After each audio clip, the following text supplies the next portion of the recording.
नमस्कार दोस्तों, आप सभी का शिक्षणशाला में स्वागत है। और आज हम आरबीएससी की कक्षा 8 के इतिहास से संबंधित 1857 की क्रांति पढ़ रहे हैं। इसका एक भाग पहले हो चुका है, आप उसे देखिए, उसके बाद इस वाले वीडियो को देखिए। चलिए दोस्तों, वीडियो को शुरू करते हैं। तो जन कवियों एवं साहित्यकारों की भूमिका। अंग्रेजों के हाथों सभी सत्ता गंवाना सभी को खल रहा था। राजपूताना का जनमानस स्वाभिमानी एवं स्वतंत्रता प्रेमी था। यहाँ के साहित्यकार और कवि भी समाज और शासकों की स्वतंत्रता प्रेम एवं बलिदान करने के लिए बढ़ चढ़ कर प्रेरित करते रहे। अंग्रेजों से संधियों के बाद राजपूतानों में अंग्रेजों की उपस्थिति मात्र से साहित्यकार उल्लेखित एवं व्यवस्थित थे। जोधपुर के बांकीदास, बूंदी के सूरजमल मिश्र, आड़ा जवानजी भारत, दुर्गादत्त आड़ा जादूराम, आसिया बुद्धजी, गोपाल दान जी, बुद्धिवाड़िया आदि ने न जाने कितने ही साहित्यकार थे जिन्होंने अंग्रेजों की घोर निंदा की। उन्होंने अपनी जनता और शासकों के विरुद्ध संघर्ष में प्रेरित किया। राजा से लेकर रंग तक ने अंग्रेजों के खिलाफ संग्राम के बीच बोलने में महत्वपूर्ण योगदान दिया।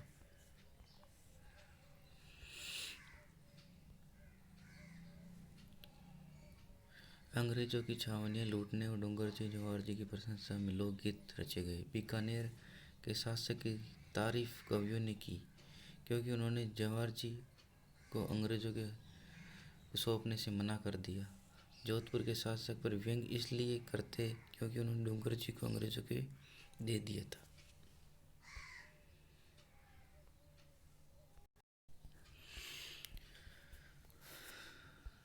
उपरोक्त विवरण से ज्ञात होता है कि राजपूताने के साहित्यकारों ने शासकों, सामंतों और जनता को प्रेरित कर 1857 के संग्राम के लिए बारूद तैयार किया।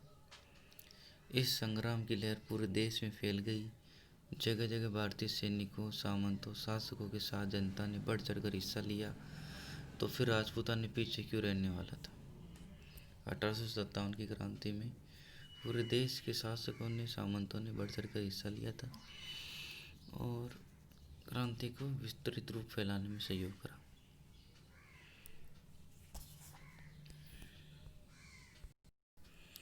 अठारह की क्रांति का विस्फोट और उसका प्रसार।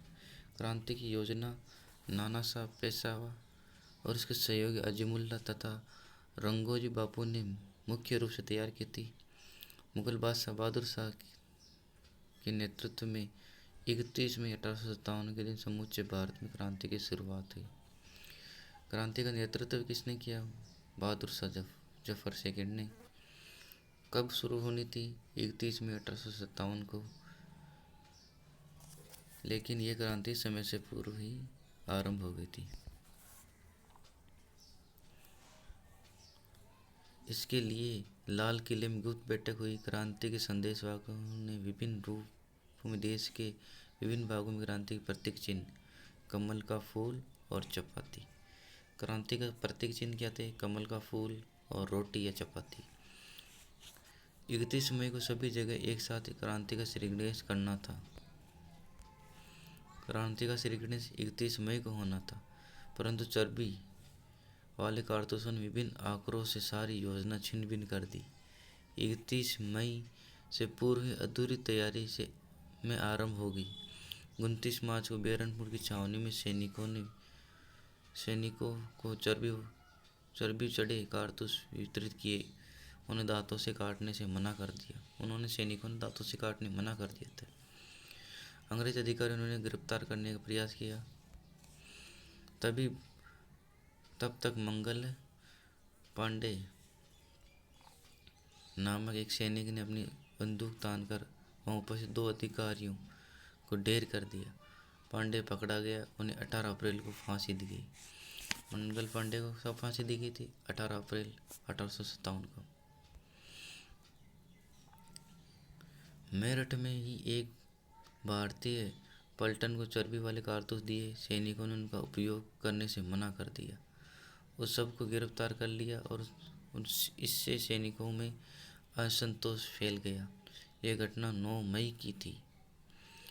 क्रांति के नेताओं ने क्रुद्ध सैनिकों को समझाया बुझाया, 31 मई तक प्रतिष्ठा करने को कहा, मगर अगले ही दिन सैनिकों ने विद्रोह कर गिरफ्तार साथियों को रिहा करवा दिया। कई अंग्रेज अधिकारी मार डाले गए। सैनिकों ने दिल्ली की ओर कूच किया। 31 मई को दिल्ली पर अधिकार जमाकर बहादुर शाह को सम्राट घोषित कर दिया। सैनिकों ने 31 मई को दिल्ली पर अधिकार कर लिया और बहादुर शाह जफर को भारत का सुल्तान घोषित कर दिया। इसी के साथ धीरे धीरे क्रांति की ज्वाला भारत के अन्य हिस्सों में फैली। कानपुर में क्रांति का नेतृत्व किसने किया? नाना साहब, वह टाटा टोपे ने। उन्होंने कानपुर पर अधिकार कर लिया। अवध में किसने किया? बेगम हजरत महल ने। के नेतृत्व में अवध की जनता ने संघर्ष आरंभ कर दिया। इसी प्रकार झांसी में किसने किया? रानी लक्ष्मीबाई ने। बिहार में किसने किया? कुंवर कनक सिंह ने, बापू कुंवर सिंह ने। असम में दीवान मणिराम व कंदेश्वर सिंह ने। उड़ीसा में सुरेंद्र शाही ने उज्जवल शाही ने क्रांति का नेतृत्व किया।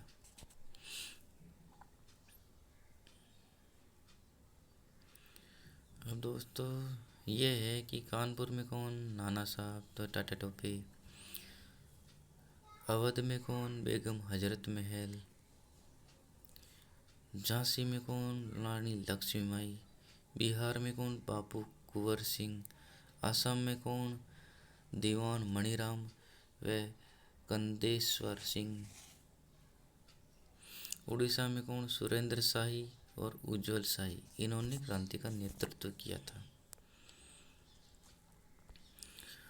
1857 की क्रांति के समय भारत का गवर्नर जनरल कौन था? Lord Canning. उसने मद्रास, बम्बई, बर्मा और लंका से सेनाओं को बुलाया। पंजाब की सिख सेना, नेपाल की गोरखा सेना ने भी अंग्रेजों का साथ दिया। सेनापति जनरल नील ने बनारस और इलाहाबाद के क्रांतिकारियों से मुक्त कराया। सेनापति था अंग्रेजों का जनरल नील। इसने बनारस और इलाहाबाद को मुक्त करवाया था। नाना साहब की सेना ने कानपुर में पराजित हो गई। नाना साहब की सेना भी कानपुर में पराजित हो गई। अंग्रेजों ने दिल्ली पर अधिकार कर बहादुर शाह को कैद कर लिया। जब अंग्रेजों ने दिल्ली पर अधिकार कर लिया और बहादुर शाह जफर को कैद कर लिया और बहादुर शाह जफर के 2 बेटों को गोलियां चलाकर उन्हें मार दिया। बहादुर शाह को कैद कर कहाँ भेजा गया? रंगून जेल में। लेकिन तात्या टोपे और रानी लक्ष्मीबाई ने जमकर अंग्रेजों से लोहा लिया। कुछ विश्वासघातों ने झांसी की रानी लक्ष्मीबाई को झांसी के किले के फाटक खोल दिए, किंतु रानी वहां से दुश्मनों की सेना को चीरती बच निकली और कालपी पहुंची। रानी लक्ष्मीबाई कहाँ पहुंच गई? कालपी, एमपी के अंदर कालपी। वहां तात्या टोपे भी आ गया था।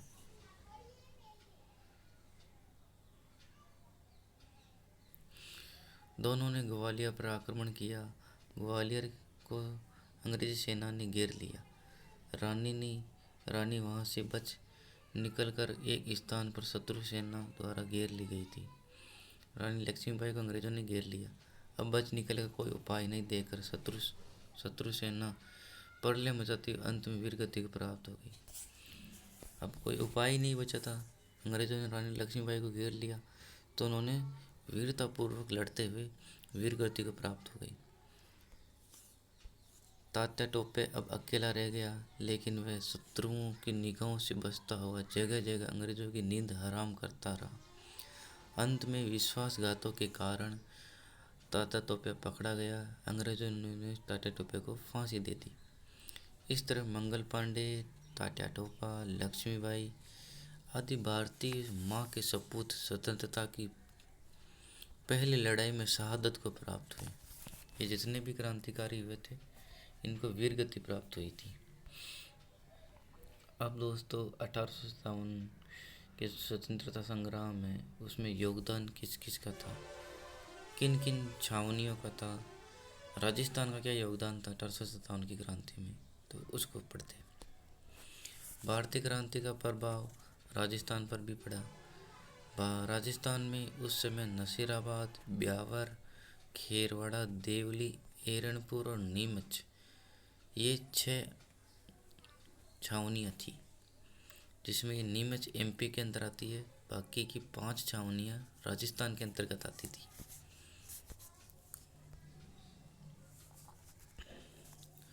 और राजस्थान के उस समय एजीजी अजमेर में बैठता था और राजस्थान के शासकों पर नियंत्रण रखता था। राजस्थान में क्रांति की शुरुआत नसीराबाद से 18 मई को 1857 को हुई थी। नसीराबाद में कौन सी सैनिक छावनी थी? 15वीं नेटिव इन्फेंट्री, बंगाल इन्फेंट्री। सैनिकों ने अपने अधिकारियों पर हमला कर दिया। सैनिक दिल्ली की ओर रवाना हो गए। वहाँ से क्रांतिकारियों को राजस्थान का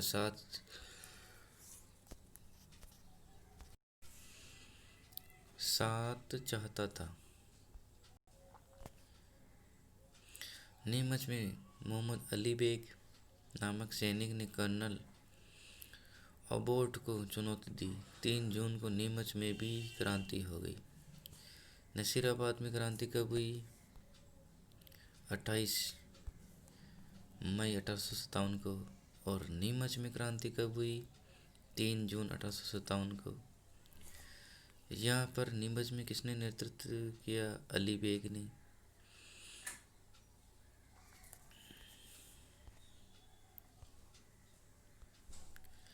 अंग्रेजों ने भागकर उदयपुर में शरण ली। कैप्टन सावर्स, ये कैप्टन था सावर्स की सेना लेकर नीमच आया। जो कैप्टन सावर्स था वह सेना लेकर नीमच आया था। तब क्रांतिकारी वहाँ से दिल्ली की ओर रवाना हो चुके थे। अब क्रांतिकारी सैनिकों के शाहपुरा पहुँचने पर वहाँ के शासकों ने स्वागत किया और पीछा करने वाले अंग्रेज़ों के लिए अपने किले के दरवाजे नहीं खोले। वहाँ से नीमच के सैनिकों भी दिल्ली की ओर रवाना हुए।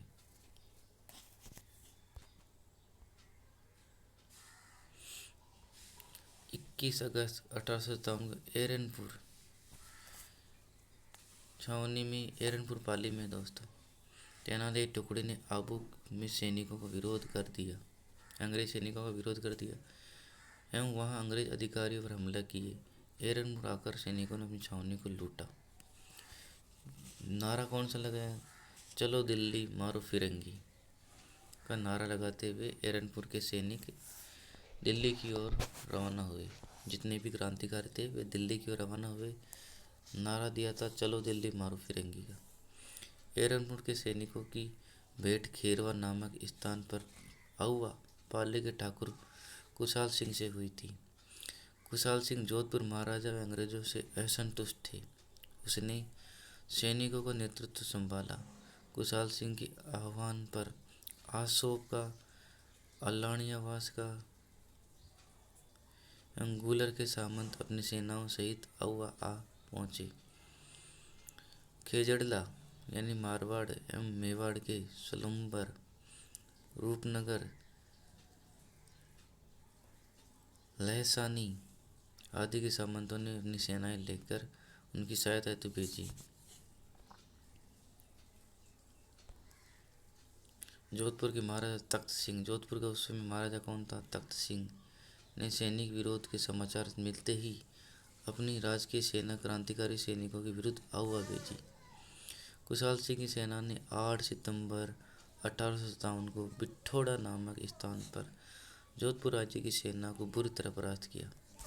आउवा के जो शासक कुशाल सिंह थे और अंग्रेज सेना, अंग्रेजों के जो सैनिकों के बीच जो युद्ध हुआ था वह 8 सितंबर 1857 को बिठोड़ा नामक स्थान पर हुआ था। इस पराजय की खबर सुनकर एजीजी कौन था उस वक्त?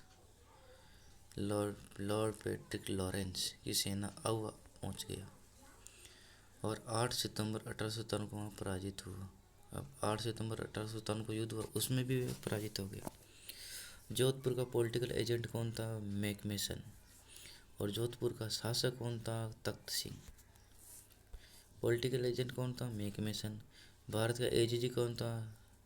Lawrence, Lord Patrick Lawrence. और जोधपुर का शासक कौन था? तख्त सिंह।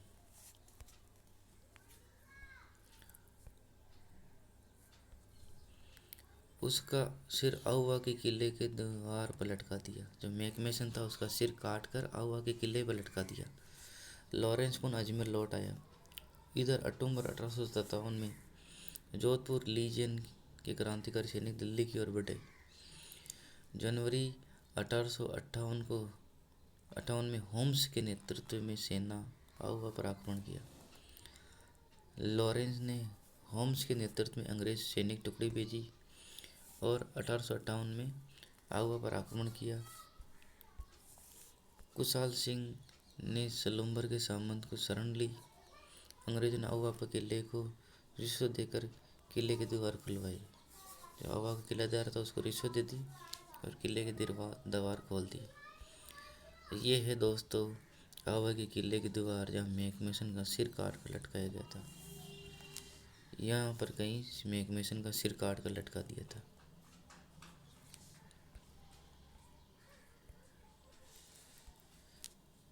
दिए हुए किले पर अधिकार कर लिया। आउवा के निवासियों पर अमानवीय अत्याचार किए। 1860 में नीमच में कुशाल सिंह ने अंग्रेजों के समन आत्मसमर्पण कर दिया। 1860 के अंदर कुशाल सिंह ने अंग्रेजों के समक्ष आत्मसमर्पण कर दिया। कुशाल सिंह पर मुकदमा चलाया जिसमें बाद में उन्हें बुरी तरह बरी कर दिया गया था। कुशाल सिंह को बाद में बरी कर दिया। राजस्थान में क्रांति के प्रमुख केंद्रों में आउवा के अतिरिक्त कोटा भी है। कोटा का महारावल कौन था? राम सिंह अंग्रेजों का समर्थक था, किंतु वह व्याप्त उन जन असंतोष के कारण सैनिकों पर कोई कार्रवाई नहीं कर सका। कोटा का पॉलिटिकल एजेंट कौन था? बर्टन। मेजर बर्टन ने महाराव को सैनिकों पर कार्रवाई के लिए दबाव डाला। 15 अक्टूबर 1857 को सैनिक नाराजी भड़क उठी। 15 अक्टूबर 1857 को कोटा का विद्रोह हुआ। सैनिकों में नाराजगी भड़क उठी थी। नाराज सैनिकों ने रेजिडेंसी पर आक्रमण कर मेजर बर्टन का सिर काटकर पूरे कोटा में घुमाया। अब जो पॉलिटिकल एजेंट था मेजर बर्टन, सैनिकों ने उसका सिर काट दिया था और पूरे शहर में घुमाया था। कोटा महारावल की स्थिति अपने ही महल में कैद के तुल्य हो गई। अब कोटा के जो महारावल राम सिंह था वह किले के अंदर कैद हो गए थे। जयदयाल और मेहराब खां के नेतृत्व में क्रांतिकारियों ने का लगभग 6 माह तक कोटा के प्रशासन पर नियंत्रण रहा। मार्च 1858 में जनरल रॉबर्ट्स के नेतृत्व में सेना कोटा शहर के क्रांतिकारियों से मुक्त करवाया। जयदयाल और मेहराब खां को फांसी दे दी गई थी। सरेआम जयदयाल और मेहराब खां को फांसी दे दी और कोटा को अंग्रेजों के अधिकारों में आ गया। इसके अतिरिक्त धौलपुर राज्य की सेना भरतपुर की जनता में विरोध तीव्र दिखे, यद्यपि यहाँ शासकों ने ब्रिटिश शासकों से मुक्ति दिलाई। राजपूताना कुछ सामंतों ने आउवा के ठाकुर कुशाल सिंह के नेतृत्व में स्वीकार कर ब्रिटिश विरोध की नीति अपनाई। क्रांतिकारियों को प्रिय प्रत्येक स्थान पर स्थानीय कृषकों, जन सामान्य, हिंदू मुस्लिम दोनों समुदायों को पर्याप्त समर्थन मिला, किंतु देशी रियासतों शासकों अंग्रेजों का भरपूर समर्थन किया था। जितने भी देशी रियासतें और अंग्रेजों का सहयोग करा था, जबकि किसानों ने और मजदूरों ने और मध्यम वर्ग के लोगों ने क्रांति का साथ दिया था। वे अंग्रेजों के वफादार है। उन्होंने पर्याप्त शरण दी और सहायता प्रदान की। शासकों ने अंग्रेजों को सहायता प्रदान की और सैनिक सहायता भी दी थी। बीकानेर के शासक ने तो अपनी सेना के साथ अंग्रेजों की सहायता राज्य के बाहर भी की थी। राजाओं के सहयोग के बाद तत्कालीन गवर्नर जनरल लॉर्ड कैनिंग ने कहा था। जो गवर्नर जनरल था लॉर्ड कैनिंग, उसने क्या था, उन्होंने तूफान में तरंग अवरोध का कार्य नहीं किया होता तो हमारी कश्ती बह गई होती। ये शासकों ने और सामंतों ने अगर अंग्रेजों का साथ नहीं दिया होता तो 1857 में ही अंग्रेज भारत छोड़ कर चले जाते। ये कोटेशन लॉर्ड कैनिंग की है। 1857 में स्वतंत्रता के संग्राम के पूर्व सीकर क्षेत्र में डूंगर जी जवाहर जी नामक काका भतीजा से प्रसिद्ध सेनानी रहे। उन्होंने अंग्रेजों को बीकानेर और जोधपुर की सेना में संघर्ष किया। अपने बलिदान के कारण ये लोग गीतों में अमर हो गए। राजपूताने का ही निवासी व्यापारी अमरचंद भाटिया ने अपने त्याग बलिदान के लिए दूसरे भामाशाह के रूप में प्रसिद्ध है। उन्होंने अपनी संपूर्ण संपत्ति तात्या टोपे को देने का प्रस्ताव रखा ताकि अंग्रेजों के विरुद्ध संघर्ष चलाया जा सके। ये है दोस्तों डूंगर जी, ये है जवाहर जी, और ये है 1857 की क्रांति की माता सुगाली माता। राजस्थान